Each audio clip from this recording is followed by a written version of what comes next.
Welcome to day 245 of our BU 365-day challenge to do one thing every day that improves us. Sharon Horne-Ellstrom here, and today and this entire month we are focusing on the life framework area of communication. How do we get our message across to people that we want to share a message with?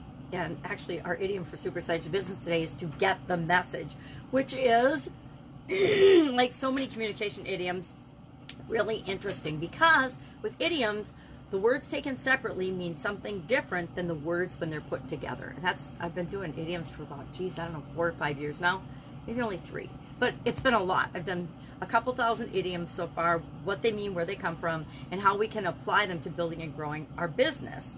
And so today's topic, modes of communication, I thought, I'll just hop on the internet and I'll find a quick, 4 or 5 different types of communication. Because when I think of different modes of communication, I think speaking, I think writing, I think reading, I think listening, I think nonverbal communication.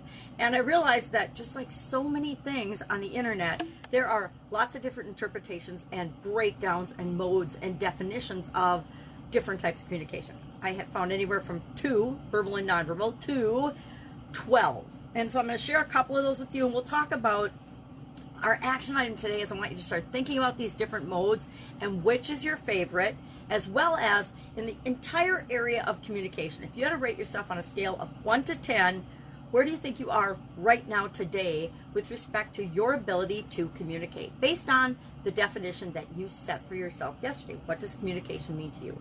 To me, I think it's to get my message across so that what I'm trying to communicate, my intention, what I mean, is received by the person that I'm communicating it to. All right, so what are some of these different breakdowns and modes of communication? I said verbal and nonverbal, of course.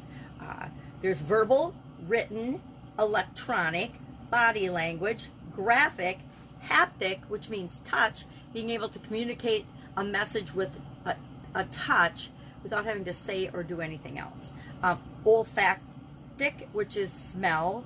Musical, and then there's some special ones like Braille and sign language for those of us that have different visual or hearing challenges. Then there's also other special types of messaging like the International Morse Code. Remember, SOS is the most common Morse code message. ... is SOS. And then semaphore, which is communicating with flags. There's a whole language. It's usually in the military, but semaphore. So those are just the 12 main categories of modes of communication.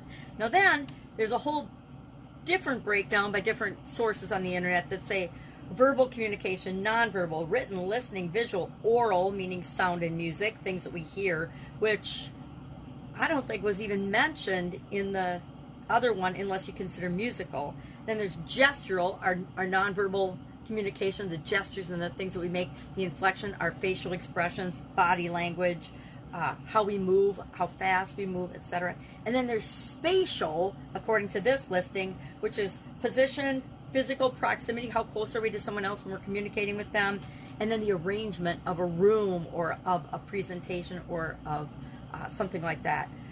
Then there's multimodal, which is writing in 5 different modes. So there can be handwriting, there can be texting, there can be messaging, there can be typing.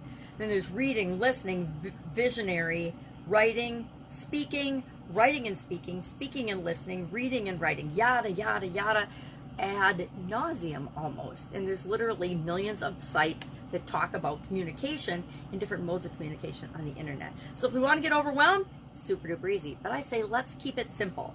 I would say our action today is to realize and pay attention to the different modes of communication you actually use or experience today. And then what's your favorite? My favorite is talking, right? Talking and listening, because it's fastest, easiest, and it comes naturally to almost all of us once we're about 2 years old, 1.5, 2. My granddaughter's a year and a half old right now, and she is saying a lot of different words now. Almost every day she says a couple of different words and new words that we haven't heard come out of her little mouth before. So my personal favorite, verbal, on a scale of 1 to 10, 1 being totally inept and horrible at communicating, to 10, I like to think I'm about a 7 or an 8, right? Is that true? I guess it's up to other people to decide. Am I getting my message across? But in my mind, I'm about a 7 or an 8. Do I want to be better communicator than that? Absolutely. I want to be about a 9, right? So a 10 is pretty far-fetched for me. I don't think I will ever be a perfect communicator based on my definition of communication, but it gives me something to strive for all the time. So again, think about the modes of communication today. Share on a scale of 1 to 10 where you think you are right now with respect to overall ability to communicate anything, anywhere, any subject, etc. And then think about and share what is your favorite mode of communication. I used to love to read and write because I thought I was a better writer than reader.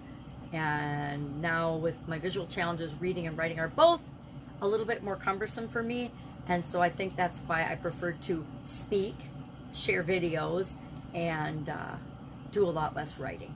If I can help you anyway, any questions about this, any comments, concerns, hit me up. Otherwise, I will be with you tomorrow, and we're going to talk more in depth. We're going to pick one set of modes of communication, and then I don't want to tell you what we're going to do with it, but we're going to do something with it tomorrow. Have an awesome day. I'll be with you tomorrow.